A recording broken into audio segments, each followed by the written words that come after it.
जी students, अभी हम question number शुरू करते हैं 12, जिसमें लिखा हुआ है if between any two numbers there are inserted two arithmetic mean A1 A2, two geometric mean G1 G2 and two harmonic mean H1 H2, show that आपका रिजल्ट क्या है, यानी A1 plus A2 divide by G1 G2 is equal to H1 plus H2 divide by H1 H2।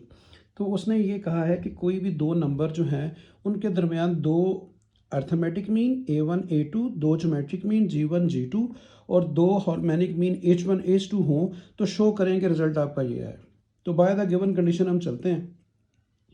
इसमें सबसे पहले हम late करेंगे वो जो दो नंबर हमने फाइंड हैं वो कौन से हैं, कि let the two numbers A and B।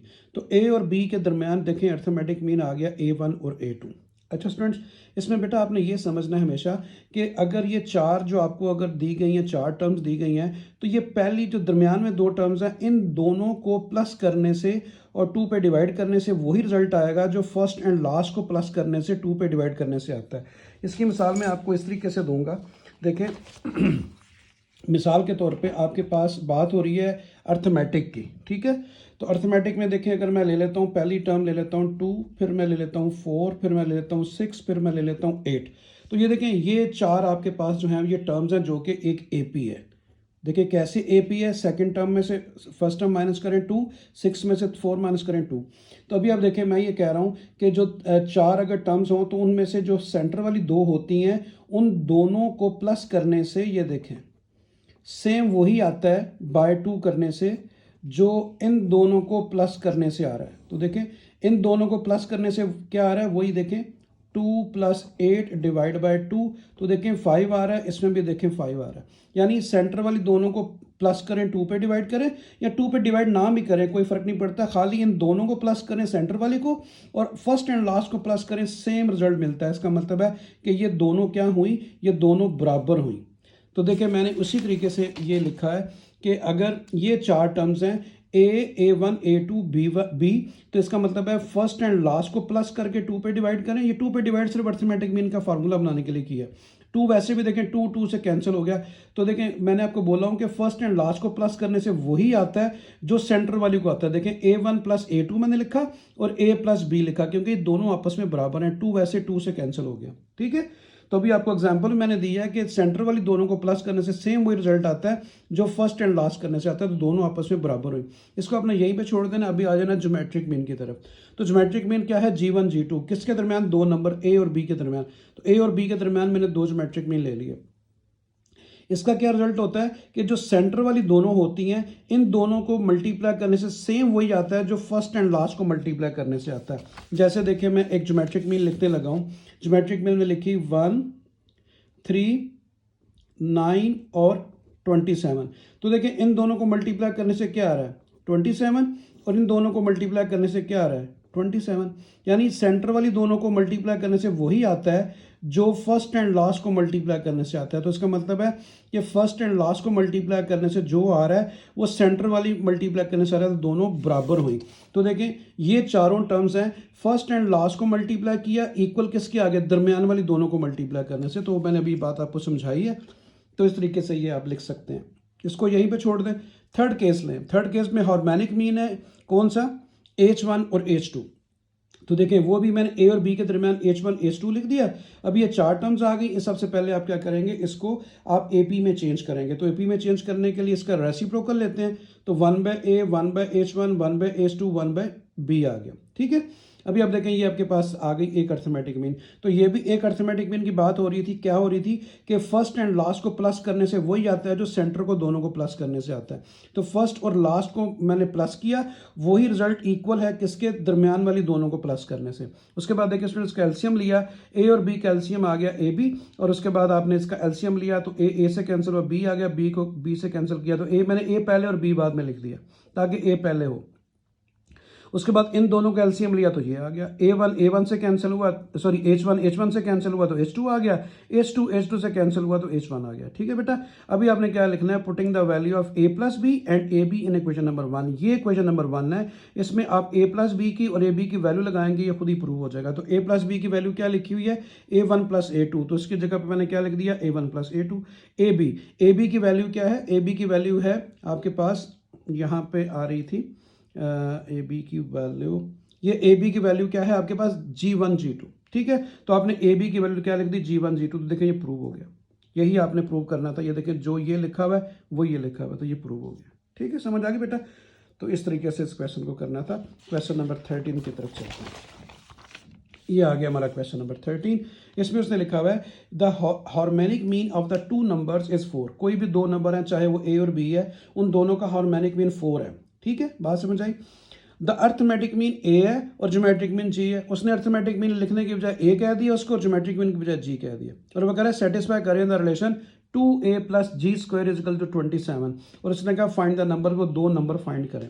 ठीक है, तो सबसे पहले देखें वो बात उसने की है हार्मोनिक मीन की। हार्मोनिक मीन की, तो हार्मोनिक मीन का फार्मूला क्या होता है, 2ab divide by a plus b is equal to harmonic mean. और हार्मोनिक मीन क्या दिया हुआ है, 4, तो मैंने हार्मोनिक की जगह 4 लिख दिया बेटा। क्रॉस मल्टीप्लाई किया, 4a प्लस बी आ जाएगा और 2ab इधर आ जाएगा। उसके बाद 4 को उधर लेके डिवाइड किया तो 2 4 से कैंसिल हो गया, तो आपके पास a प्लस बी किसके इक्वल आ गया, ab बाई 2 के। ठीक है जी, इसे इक्वेशन नंबर 1 कह दें। अभी ये जो रिलेशन आपको दिया गया है 2a plus g square is equal to 27, इसको लिख लें। Know the given expression, given expression क्या है, 2a plus g square is equal to 27। इसमें a और जी स्क्वायर की बेटा वैल्यू लगा दें। a आपको पता है अर्थमेटिक मीन है, उसने ऊपर बता भी दिया, उसका फार्मूला क्या होता है, a plus b by 2। a dot m लिखें या खाली a लिखें, वो अर्थमेटिक मीन ही होता है। इसी तरह ज्योमेट्रिक मीन को जी खाली लिखा जा सकता है, उसका formula a b under root है। इसका दोनों तरफ बेटा स्क्वायर लिया तो जी स्क्वायर किसके इक्वल आ गया, ए बी के इक्वल आ गया, क्योंकि अंडर रूट खत्म हो गया। अभी आप देखिए आपके पास ए की वैल्यू भी आ गई, जी स्क्वायर की वैल्यू भी आ गई, इस रिलेशन के अंदर पुट कर दें। ठीक है, तो मैंने लिखा 2, उसके बाद ए की वैल्यू क्या है, a प्लस बी बाई 2, वो लिख दी। उसके बाद आ गया देखें आगे क्या आ रहा है बेटा, जी स्क्वायर की वैल्यू क्या है, ए बी, तो उसकी जगह ए बी आ गया इज इक्वल टू 27। तो मैंने जी स्क्वायर की वैल्यू ए बी लिखी, ए की वैल्यू ये लिख दी, और ये 2 इसका 2 से कैंसिल हुआ तो a प्लस बी बाई 2 आ गया। अच्छा, मैंने किया क्या, अभी मैंने सिंपल, आप ये कह लें कि मैंने यहाँ पे जो है वो ए बी की वैल्यू लगाई है। देखिए ए बी की वैल्यू है क्या, ए प्लस बी की वैल्यू है क्या, ए प्लस बी की वैल्यू है ए बी बाई 2, ये इससे कैंसिल हो गया। अभी मैंने ए प्लस बी की वैल्यू लगाई है, ए प्लस बी की, तो ए प्लस बी की वैल्यू क्या है, a b by 2, a plus b की वैल्यू ए बाई 2। उसके बाद देखें क्या लिखा हुआ है, ए बी, मैंने आपके सामने के नीचे 1 लिख दिया ताकि आपको एलसीएम समझ आए, तो 2 एलसीएम आ गया। उसके बाद इन दोनों का एलसीएम लेंगे तो ये आपके पास आएगा यहाँ पे 2ab प्लस ए बी, तो 2 और 1 कितने हो गए, 3ab बाई 2। आप खुद से भी एलसीएम ले लें, मैंने कलेक्टिवली एलसीएम लिख दिया, ये आ गया 27। 2 राइट पे गया, 27 से मल्टीप्लाई हुआ 54 हो गया। उसके बाद 3 को नीचे डिवाइड कर दें, तो 3 को जब 54 से डिवाइड करेंगे तो बेटा 18 आ गया। तो आपके पास एक इक्वेशन आ गई, a b is equal to 18। ठीक है, बात समझ आ गई। तो ए बी इजिकल टू 18 आ गई। अभी हमने लिखा पुटिंग इन 1, ये जो क्वेश्चन नंबर 1 है इसमें आप ए बी की वैल्यू लगा दें ताकि ए प्लस बी की भी आ जाए। तो ए प्लस बी इजिकल टू क्या आएगा, A plus B is equal to A B की वैल्यू क्या है 18 और बाय क्या है 2, तो बाय 2 आ गया। ठीक है, समझ आ गई बेटा। इस इक्वेशन में ए बी की वैल्यू लगाई है, ए बी की 18 वैल्यू है, इसकी जगह 18 आ गया। 2 9 जा 18, तो आपके पास a plus B is equal to 9 आ गया। इन दोनों को इसलिए सर्कल किया है कि ये इक्वेशन नंबर 2 और इक्वेशन नंबर 3 ये दोनों आपकी हेल्प करेंगी किसमें, आपको a और b को फाइंड करने में। तो देखें मैंने लिखा है फ्रॉम इक्वेशन नंबर 2, मैंने 2 को इस्तेमाल कर रहा हूँ इसको, ए बी इजिकल टू 18 को। ठीक है, मैं b को राइट पे ले गया, b राइट पे जाके डिवाइड हुआ तो a की वैल्यू क्या आ गई 18 बाई बी। अभी इसको किस में पुट करेंगे, आपने निकाली कहाँ से थी 2 से, इसमें 3 में पुट कर दें। पुटिंग इन 3 किसकी जगह पे, इस a की जगह पे, a की वैल्यू 18 बाई बी। ठीक है, तो ये देखें मैंने उसी तरह ही किया है। मैंने लिखा है putting a is equal to 18 by बी एंड 3, तो 3 इक्वेशन क्या थी, a plus B is equal to 9, तो a की जगह पे 18 बाई बी लगा दी उसकी वैल्यू। उसके बाद इसका एलसीएम लिया और b को राइट पे ले गए, 9 से मल्टीप्लाई हुआ, 9b को लेफ्ट पे ले माइनस हो गया बेटा। अब इसको मिड टर्म ब्रेक की कौन सी, 6 और 3, तो 6 3 18 होता है और 6 और 3 कितना होता है 9। इन दोनों में से देखें b कॉमन आ गया, b माइनस 6, इन दोनों में से -3 कॉमन आया तो यहाँ b रह गया, 3 6 18, बाहर माइनस अंदर का साइन चेंज हो गया, तो b माइनस 6 दोनों में कॉमन है ये। और उसके बाद बाहर क्या लिखा है b माइनस 3, वो लिख दिया। 3 राइट पे जाके प्लस हुआ, 6 भी राइट पे जाके प्लस हो गया। गया, तो b की 2 वैल्यूज़ आ गई। अभी आपने 1 बाय 1 b की वैल्यू यूज़ करनी है। आपने लिखा when b is equal to 3 in equation number 4। Equation number 4 आपकी थी a is equal to 18 by b। ये इसलिए पुट करना है ताकि a भी आ जाए। तो ये इक्वेशन नंबर 4 थी आपकी, ठीक है बेटा। तो इसमें आप क्या करेंगे, आपने लिखा 18 और b की जगह आपने क्या लिखा 3, तो 3 6 द 18, तो a की वैल्यू 6 आ गई। जब b की वैल्यू 3 थी तो a की वैल्यू क्या है 6, ठीक है। बात समझ आ गई बेटा, a की वैल्यू 6 आ गई। अभी आपने क्या करना है, पहले आपने क्या पुट किया था 3, अभी आपने b की वैल्यू 6 पुट करनी है। When b is equal to 6 in equation number 4। Equation number 4 आपकी ये है, a is equal to 18 by b।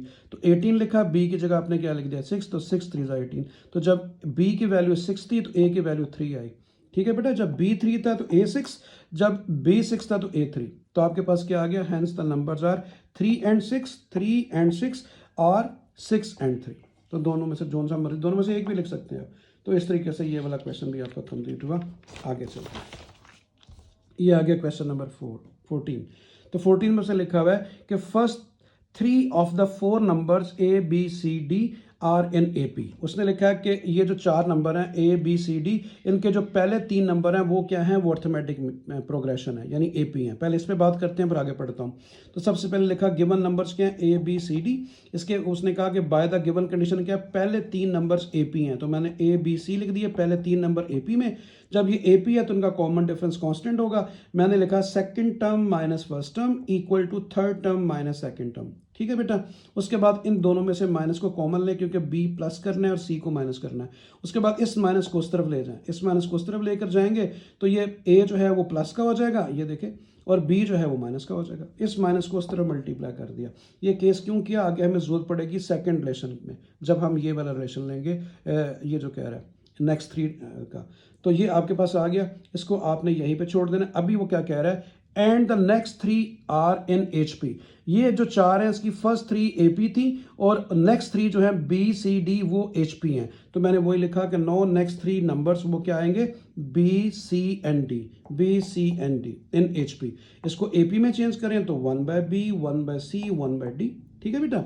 तो जब ये ए पी है तो इसका कॉमन डिफरेंस का भी कांस्टेंट होगा, second term minus first term is equal to third term minus second term. इधर भी एलसीएम लिया, इधर भी एलसीएम लिया, वो देखें इसका एलसीएम बी सी आ जाएगा, इसका एलसीएम सी डी आ जाएगा। तो ऊपर बी माइनस सी और सी माइनस डी हो गया। अभी मैं बताता हूँ यहाँ पे माइनस कॉमन लेके ये क्यों किया था, क्योंकि यहाँ पे बी माइनस सी आ रहा था। अभी आपने क्या लिखना है, putting the value of b minus c in equation number 1। ये इक्वेशन नंबर 1 में खाली बी माइनस सी की वैल्यू लगाएं और आपने शो क्या करना है कि a D is equal to B c, ये शो करना, ये रिजल्ट आ जाएगा। तो बी सी की वैल्यू देखें क्या है, बी माइनस सी की वैल्यू है ए माइनस बी। तो बी माइनस सी की जगह मैंने क्या लिख दिया, ए माइनस बी। बाकी सारा केस वही जो ऊपर उस स्टेप में। अभी देखिए इसमें से जो है वो सी कैंसिल हो रहा है, सी से कैंसिल हुआ, A minus B divide by B आ गया और C minus D is equal to D आ गया। अभी आप क्या करेंगे, क्रॉस मल्टीप्लाई, इसको इससे मल्टीप्लाई करें तो ए डी आ गया और बी डी आ गया माइनस का बेटा। इसको इससे मल्टीप्लाई करें बी सी और बी डी माइनस का बी डी माइनस का बी डी से कैंसिल हुआ तो A D is equal to B C आ गया। यही आपने प्रूव करना था, A D is equal to B C, तो ये प्रूव हो गया। तो इस तरह क्वेश्चन नंबर 14 जो है वो भी हमारा कंप्लीट हुआ। आगे चलते हैं क्वेश्चन नंबर 15 की तरफ। तो ये आ गया जी हमारा क्वेश्चन नंबर 15। तो क्वेश्चन नंबर 15 में हमने क्या करना है, उसने लिखा है, ये सारे क्वेश्चन रिपीट हो रहे हैं एक जैसे हैं। उसने लिखा है if A B C are in the GP, वो कह रहा है ए बी सी जो वो जीपी है। आपने क्या शो करना है कि log A x, log B x, log C x जो है वो एच पी में है, ठीक है। वही 2 रिजल्ट सेम ला के हमने प्रूव करना है। इसमें से एक केस निकाल लेंगे, इसमें से केस निकाल लेंगे, दोनों को बराबर करेंगे। तो अभी आप देखें बेटा, सबसे पहले मैंने लिखा log A x, log A x, log B x, log C x, लिख लिया तीनों। अगर ये एच पी में है तो इसका फार्मूला एच पी का क्या होता है, यानी हार्मोनिक मीन का फार्मूला होता है 2ab divide by A plus b. तो अगर ये तीनों लिखे हुए हैं बेटा तो सेंटर वाला एच एम होता है, मैंने लिख भी दिया, ये एच एम होता है, ये देखिए एच लिखा हुआ है, ये है एच एम, ये सेंटर में एच एम होता है हार्मोनिक मीन, और फर्स्ट वाली वैल्यू ए होती है और तीसरी वैल्यू बी होती है। तो अभी आप देखिए फार्मूले के मुताबिक मैं लिख रहा हूँ एच एम, ये सेंटर वाला एच एम होता है, लॉग बी एक्स वो लिख दिया, इक्वल लिख दिया 2, ये 2 आ गया, फिर क्या ए कहते हैं फर्स्ट वैल्यू को मैंने ऊपर लिख भी दिया, लॉग ए एक्स। उसके बाद क्या है बी कहती है बेटा तीसरी वैल्यू को बोलते हैं, ये बी होती है, लॉग सी एक्स लिख दिया। नीचे क्या है ए प्लस बी, तो ए प्लस बी, ये और ये दोनों को प्लस कर दिया, ठीक है जी। इसको यहीं पे छोड़ देना है। दूसरा केस लेना है। दूसरा केस क्या है, a B C are in g p. अभी उनको ले लिया, not taking a B c in g P, ठीक है, तो जीपी का फार्मूला क्या होता है, ए बी अंडर रूट। ठीक है, बात समझ आ गई। और सेंटर में क्या होता है, सेंटर में आपका जीपी होगा, ये जीएम होगा। ठीक है, ज्योमेट्रिक मीन, और ये ए है और ये बी होता है, तो फार्मूला क्या है, ए बी।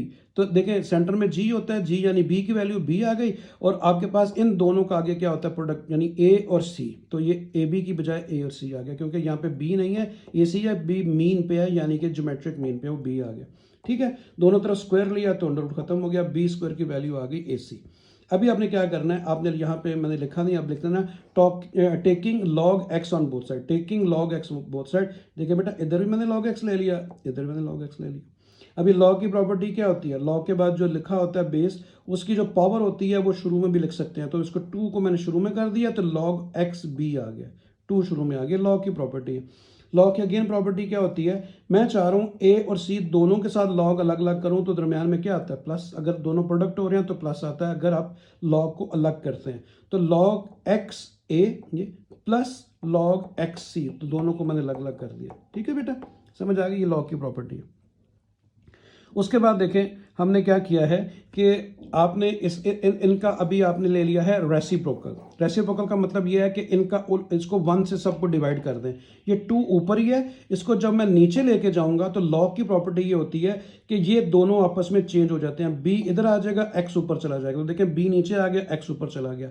इसको भी जब मैं नीचे लेके आऊंगा, ऊपर 1 रह गया, तो ए इधर आ जाएगा, एक्स ऊपर, देखें ए नीचे एक्स ऊपर, इसको भी नीचे लेके आऊंगा, सी इधर आ जाएगा, एक्स ऊपर, तो सी नीचे आ गया, एक्स ऊपर। ठीक है, अभी आप इसका एलसीएम लें, इन दोनों का एलसीएम लिया तो ये आ गया, ये कैंसिल हुआ इससे तो ये आ गया, ये कैंसिल बेटा इससे हुआ तो ये 1 से मल्टीप्लाई होकर ये आ गया। ठीक है, ये जब रिजल्ट आ जाए तो आप क्या करें, इसको क्रॉस मल्टीप्लाई कर दें, क्रॉस मल्टीप्लाई कर दें, या फिर क्या करें, एक ही बात है, इनको फ्लिप कर दें, यानी इसको ऊपर कर दें, इसको नीचे, इसको ऊपर, इसको नीचे, तो देखें बेटा 2 नीचे आ गया, ये ऊपर चला गया। इसी तरह ये प्लस वाली वैल्यू नीचे आ गई और मल्टीप्लाई वाली ऊपर चली गई। ठीक है, समझ आ गई। अच्छा, अभी आप देखें ये अभी आप ये इसे आप इक्वेशन नंबर 2 कह दें, ये आ गई इक्वेशन नंबर 2 आपकी, ये इक्वेशन नंबर 2 आ गई। ठीक है, वो सिर्फ 2 को राइट पे ले गया इस स्टेप में 2 को राइट पे ले गया, मल्टीप्लाई हो गया। अब ये इक्वेशन नंबर 1 देखें और इक्वेशन नंबर 2 देखें, दोनों सेम आ गई हैं। देखें log B x is equal to this one, log B x this one, तो देखें दोनों सेम है, दोनों सेम हो गई। जब ये दोनों सेम हो गई तो आप यहाँ पे लिख देंगे from equation number 1 and 2 it is clear that A B C are in H P, या G P, sorry G P. ठीक है, दोनों प्रूव हो गए, दोनों साइड इक्वल आनी चाहिए। 3-4 क्वेश्चन इस तरह किए, दोनों इक्वल आ गए, तो इस तरीके से ये क्वेश्चन नंबर आपका 15 भी प्रूव हो गया। ठीक है जी, अभी क्वेश्चन नंबर 16 की तरफ चलते हैं। ये आ गया हमारा क्वेश्चन नंबर 16, ये भी उसी तरह ही है। उसने लिखा है कि if A B C are in H P show that, यानी ए बी सी जो है ये एच पी में है, आपने क्या शो करना है, A minus B divide by B minus C is equal to A by C. ठीक है, इसमें एक ही रिलेशन दिया हुआ है बस, पिछले क्वेश्चंस में 2 थे। तो ए बी सी जो है ना एच पी में है, तो इस ए पी में करने के लिए क्या करेंगे, 1 by a 1 by b 1 by c are in a p. जब ए पी में आ गया तो इनके दरमियान का जो डिफरेंस है वो कांस्टेंट होगा, यानी एक जैसा होगा, तो 1 by B minus 1 by a is equal to 1 by c is equal to minus 1 by b. इसका एलसीएम बेटा ए बी आ गया, बी बी से कैंसिल हुआ ए से कैंसिल हुआ बी, इसी तरह ये एलसीएम। अच्छा, अभी आप देखें बी बी से कैंसिल हो रहा है, तो ये क्या आ गया, A minus B divide by A और B minus C divide by C, क्योंकि बी दोनों कैंसिल हो गए। अभी आप इसे क्रॉस मल्टीप्लाई करें, इसको सी से मल्टीप्लाई करें, ये देखें क्रॉस मल्टीप्लाई क्रॉस, तो इसको सी से मल्टीप्लाई करेंगे ए सी, बल्कि एक दफ़ा मैंने लिख दिया सी इंटू ए माइनस बी और ए इंटू बी माइनस सी। ठीक है, और अगले स्टेप में इसको जो है आप क्या करेंगे, ब्रैकेट ऑफ नहीं करेंगे क्योंकि यहाँ ब्रैकेट्स नहीं बनी हुई। तो अभी आप देखें बेटा, ए माइनस बी इधर लिखा हुआ है और ये बी माइनस सी इधर लिखा हुआ है, बी माइनस सी को लेफ्ट पे लेके हैं, तो ये ए से मल्टीप्लाई और लेफ्ट पे आके डिवाइड होगा। ए अपनी जगह पे लिखा हुआ है, सी इससे मल्टीप्लाई हो रहा है तो राइट पे जाएगा तो डिवाइड होगा। तो देखें बेटा, आपने यही प्रूव करना था, A minus B divide by B minus C divide by is equal to A by C. तो देखें बेटा, वही रिजल्ट आ गया जो आपने प्रूव करना था। तो इस तरह क्वेश्चन नंबर 16 आसान था, उसका फर्स्ट पार्ट, 2 पार्ट्स हैं, इसके सेकंड पार्ट की तरफ चलते हैं। सेकंड पार्ट में लिखा हुआ है कि वही आपने लिखा है क्वेश्चन के अंदर है, if A B C are in H P show that A minus C whole square is equal to A plus C into A minus 2b plus C. ठीक है, तो अभी हमें पता है कि ए बी सी जो है एच पी में है, ये ऊपर वाला क्वेश्चन वही लिखा। अभी सेंटर वाला मैंने बोला था, अभी देखिए हार्मोनिक मीन का फार्मूला क्या होता है, 2ac divide by A plus C, क्योंकि देखिए बेटा इसमें बात हो रही है ए और सी की, क्योंकि सेंटर वाला तो आपके पास हार्मोनिक मीन है। हार्मोनिक मीन क्या होता है, सेंटर वाला बी, तो ये बी आपका हार्मोनिक मीन आ गया, ये हार्मोनिक मीन है, ये ए है और ये बी अकॉर्डिंग टू फार्मूला। ठीक है, फार्मूला आपने पढ़ा है 2ab, तो यहाँ पे b की जगह पे c आ जाएगा, बस नीचे भी क्या आता है a प्लस बी, तो b की जगह c आ जाएगा, क्योंकि सेंटर में हार्मोनिक मीन है वो b की वैल्यू आ गई, ये b की वैल्यू आ गई और ये a है और ये b अकॉर्डिंग टू फार्मूला भी ये लगा दिया आपने। अभी आप देखें b की वैल्यू आ गई, हार्मोनिक मीन आपका क्या है b, तो b लिख दिया। अभी आपने ये वाली वैल्यू सिंपल के करनी है, ये राइट साइड पे जो b यूज हो रहा है, लेफ्ट पे तो है ही नहीं b, ये राइट साइड पे जो b यूज हो रहा है इसमें लगा देंगे तो ये दोनों साइड प्रूव हो जाएंगे।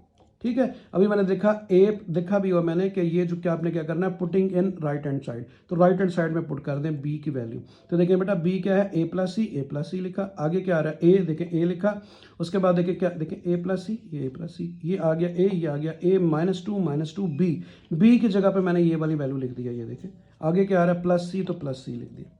ठीक है, अच्छा अभी हमने क्या किया, S2 को 2 से मल्टीप्लाई कर दिया, 4 आ गया। ठीक है, अभी a के नीचे भी 1 लिख लें, c के नीचे भी खुद से 1 लिख लें ताकि एलसीएम आपको समझ आए। तो इसका बेटा एलसीएम ले लिया, तो a प्लस सी जो है, देखें यहाँ पे a प्लस सी एलसीएम आ गया, और यहाँ पे देखें ये जब क्या आएगा, इससे कैंसिल होगा तो आपके पास क्या आएगा, a प्लस सी आएगा, वो a से मल्टीप्लाई हो तो ये आ गया, क्योंकि इसके नीचे 1 है ना, तो a प्लस सी से कैंसिल हुआ, 1 आया, 1 को 4ac से मल्टीप्लाई किया तो 4ac, इसके नीचे भी 1 है, 1 को जब इससे डिवाइड करेंगे तो a प्लस सी आएगा, a प्लस सी ऊपर c से मल्टीप्लाई होता है, c इंटू a प्लस सी आ गया।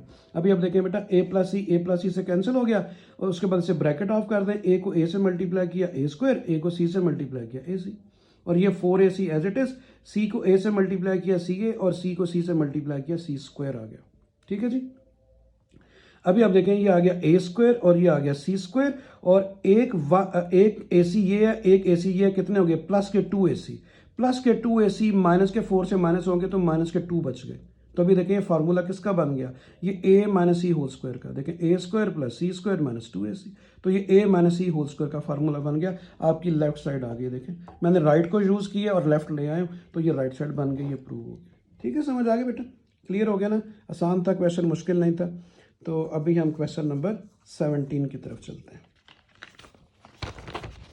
ये आ गया जी हमारा क्वेश्चन नंबर 17 बहुत आसान है, अब देखिए कैसे करते हैं। उसने लिखा है कि if 2 plus x 5 plus x and 9 plus x are in HP, ये तीनों HP में है। ठीक है, हमने फाइंड करनी है x की वैल्यू। उसने कहा find the value of x। मैंने आपको बोला अगर HP दी हो, AP दी हो, GP दी हो, और उसके अंदर अगर कोई वेरिएबल आ गया उसकी वैल्यू फाइंड करनी हो तो कॉमन रेशियो या कॉमन डिफरेंस 2 ले लें, दोनों को इक्वल करके क्रॉस मल्टीप्लाई करें, उस वेरिएबल की वैल्यू आ जाती है। तो ये मैंने तीनों लिखे, ये HP में थे। अगर ये HP में है तो HP का फार्मूला क्या होता है, हार्मोनिक मीन का फार्मूला क्या होता है, 2ab divide by a plus b. मैंने आपको बोला बेटा अगर ये तीन वैल्यू लिखी हो तो सेंटर वाला हार्मोनिक मीन होता है, फर्स्ट वाला a होता है और आखिरी वाला b होता है। ठीक है, समझ आ गई। तो अभी आप देखें मैंने वैल्यू लगाई, फार्मूला क्या है 2, मैंने 2 लिख दिया। a कहते हैं फर्स्ट वैल्यू को, 2 प्लस एक्स आ गया, b कहते हैं इस वैल्यू को आखिरी वाली 9 प्लस एक्स आ गया, नीचे क्या a प्लस बी, a ये है और b ये है, दोनों को प्लस कर दिया, बीच में प्लस का साइन है।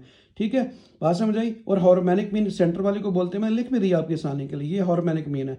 5 प्लस एक्स उसकी जगह पे आ गया, HM की जगह पे। अभी आप देखें 2 9 18, 2x, x को 9 से मल्टीप्लाई किया 9, और x को x से किया x स्क्वायर, और नीचे ये चीज़ आ गई। ठीक है जी, अभी अब देखें बेटा ये आपके पास आ गया 5 प्लस एक्स। ठीक है, इसको ये नीचे डिवाइड हो रहा है, उधर जाके मल्टीप्लाई हो गया इसके साथ, और ये 18 2 36, और 2 2 4x, और 2 9 18x, और 2 को x स्क्वायर से मल्टीप्लाई किया 2x स्क्वायर। अभी इसकी ब्रैकेट ऑफ की मैंने, 2 5 10, 2 11 55, 2x स्क्वायर। ठीक है, और 11 को x से किया तो 11x आ गया। ठीक है बेटा, समझ आ गई।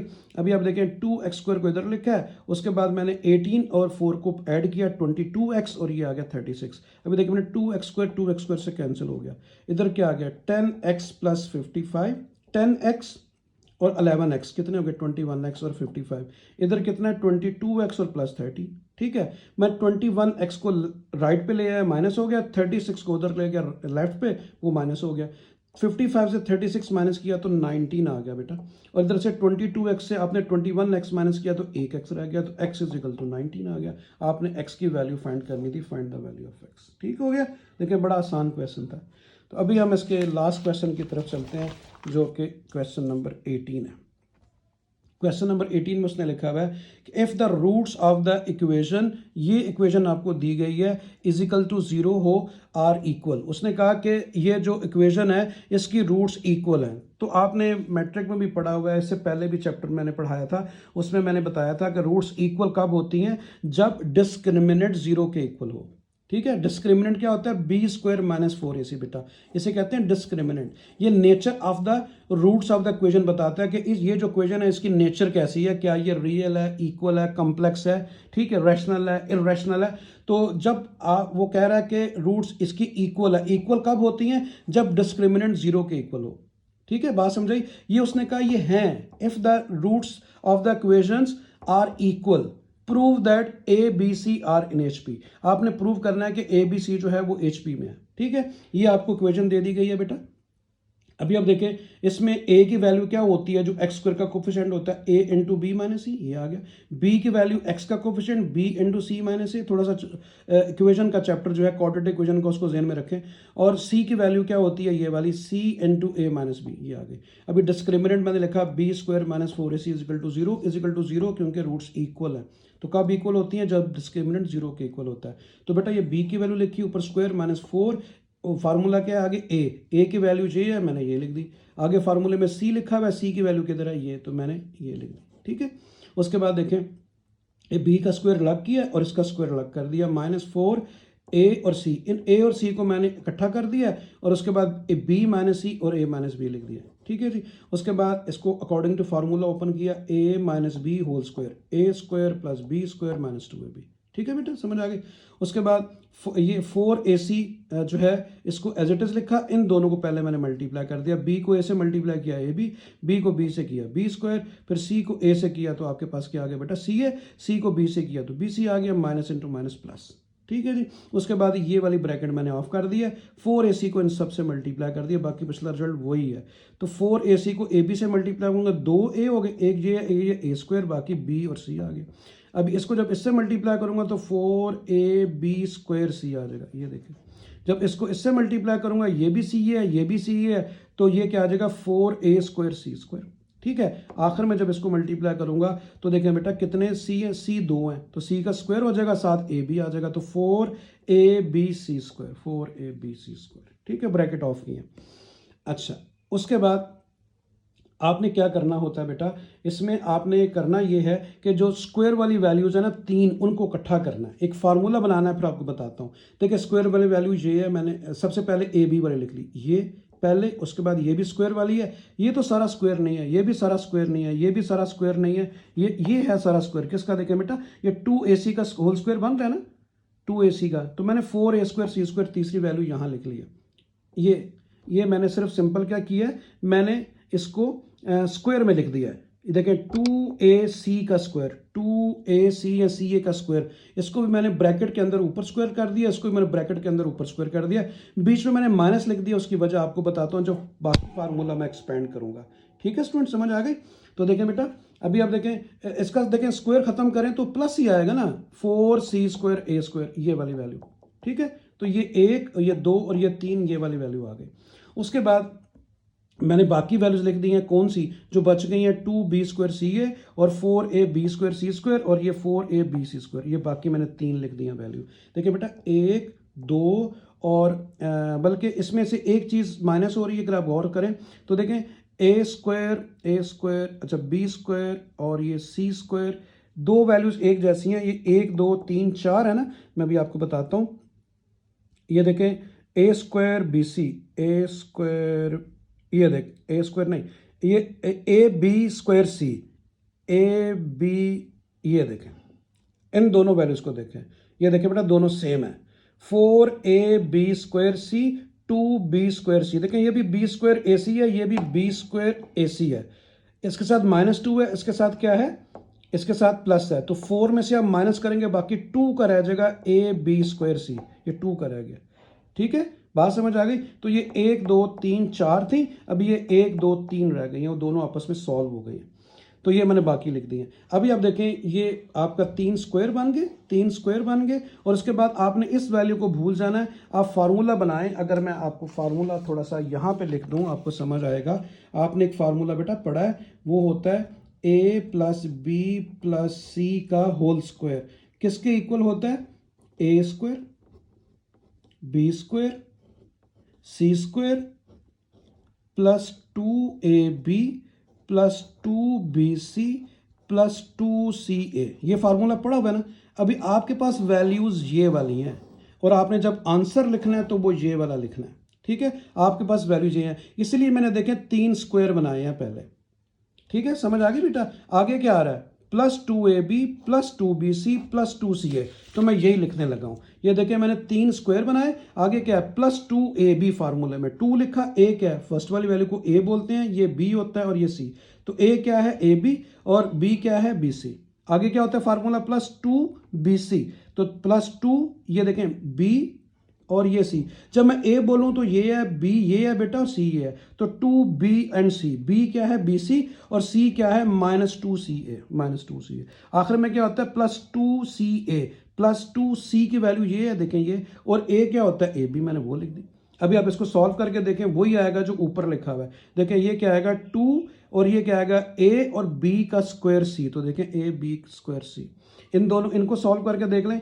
2 2 ज़ा 4, और उसके बाद क्या आएगा? ए, उसके बाद आएगा बी, और उस देखें 2 सी है तो सी का स्क्वायर, तो A B C square minus का। इन दोनों इनको भी सॉल्व करके देखें। 2 2 ज़ा 4, ए स्क्वायर, देखें ए 2 आ रहे हैं, ए स्क्वायर बी सी, तो ए स्क्वायर बी सी 4। तो देखें ये वही चीज़ आ रही जो ऊपर है। तो ये कंप्लीट फार्मूला बन गया बेटा। जैसे मैंने अभी आपको ये बताया कि आपका ये कंप्लीट फार्मूला बन चुका है। आपने भी रिजल्ट लिखना है ये, यानी a plus B plus C का होल स्क्वायर। तो यहाँ पे देखें बेटा, ये a है, ये b है, ये c है। तो मैंने a लिखा, ये मैंने b लिखा, और c क्या है? -2ca, -2ca, ये इसका होल स्क्वायर लिख दिया। इसे आप एक्सपेंड करेंगे ना, ओपन करेंगे, तो यही चीज़ आएगी जो लिखी हुई है अकॉर्डिंग टू फार्मूला जो मैंने बताया।